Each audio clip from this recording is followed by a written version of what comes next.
ഇനി മുതൽ 2 വർഷക്കാർക്ക് പെൻഷനില്ല.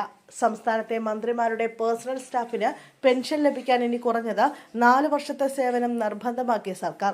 ഇതുവരെ 2 വർഷം സേവനം പൂർത്തിയാക്കിയാൽ പെൻഷൻ അർഹത ലഭിച്ചിരുന്ന സാഹചര്യത്തിലാണ് പുതിയ തീരുമാനം.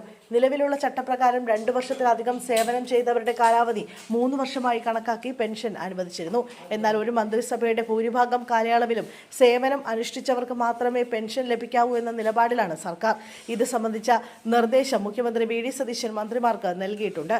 2 വർഷം പൂർത്തിയാകുമ്പോൾ നിലവിലെ സ്റ്റാഫിനെ മാറ്റി പുതിയവരെ നിയമിച്ച ഇരുവിഭാഗത്തിലും പെൻഷൻ ഉറപ്പാക്കുന്ന രീതിക്ക് ഇതോടെ തടയിടാനാകുമെന്നാണ് വിലയിരുത്തൽ. അതേസമയം പുതിയ മാനദണ്ഡം മുൻകാല പ്രാബല്യത്തോടെ നടപ്പാക്കില്ല. നിലവിൽ 4 വർഷത്തിൽ താഴെ സേവനം ചെയ്ത് പെൻഷൻ ലഭിക്കുന്നവരുടെ ആനുകൂല്യങ്ങൾ തുടരും. കേരളത്തിലാണ് മുഖ്യമന്ത്രി, മന്ത്രിമാർ, ചീഫ് വിപ്പ് എന്നിവരുടെ പേഴ്സണൽ സ്റ്റാഫിന് പെൻഷൻ നൽകുന്ന സംവിധാനം നിലവിലുള്ളത്. ഈ രീതിയെ സുപ്രീം കോടതിയും കംട്രോളർ ആൻഡ് ഓഡിറ്റർ ജനറലും മുമ്പ് വിമർശിച്ചിരുന്നു. ശമ്പള പരിഷ്കരണ കമ്മീഷനും പെൻഷൻ ലഭിക്കാൻ കുറഞ്ഞത് 4 വർഷം സേവനം വേണമെന്ന് ശുപാർശ ചെയ്തിരുന്നെങ്കിലും മുൻ സർക്കാർ അത് അംഗീകരിച്ചിരുന്നില്ല. മറ്റ് സംസ്ഥാനങ്ങളുമായി താരതമ്യം ചെയ്യുമ്പോൾ കേരളത്തിൽ പേഴ്സണൽ സ്റ്റാഫ് നിയമനങ്ങളുടെ എണ്ണം കൂടുതലാണ്. കേന്ദ്രമന്ത്രിമാർക്ക് പരമാവധി 15 പേരെ മാത്രമാണ് നിയമിക്കാനാകുക. തമിഴ്നാട്ടിൽ ഒരാളെ മാത്രം സ്വന്തം ഇഷ്ടപ്രകാരം നിയമിക്കാൻ കഴിയൂ.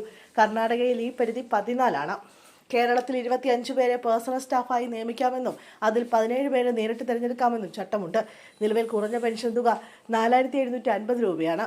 ഓരോ മന്ത്രിസഭ കാലയളവിലും 100 കണക്കിന് പേർ രാഷ്ട്രീയ നിയമനങ്ങളിലൂടെ പേഴ്സണൽ സ്റ്റാഫിലെത്തുന്നുണ്ട്. ചെറുപ്പത്തിൽ ഈ തസ്തികയിലെത്തി പിന്നീട് ജീവിതകാലം മുഴുവൻ പെൻഷൻ ലഭിക്കുന്ന സാഹചര്യം പൊതുസമൂഹത്തിൽ വ്യാപക വിമർശനത്തിന് ഇടയാക്കിയിരുന്നു. 1994 കെ കരുണാകരൻ സർക്കാരാണ് മന്ത്രിമാരുടെ സ്റ്റാഫിന് പെൻഷൻ അനുവദിക്കുന്ന സംവിധാനം കൊണ്ടുവന്നത്. 1982 മുതൽ മുൻകാല പ്രാബല്യത്തോടെയായിരുന്നു അന്നത്തെ തീരുമാനം.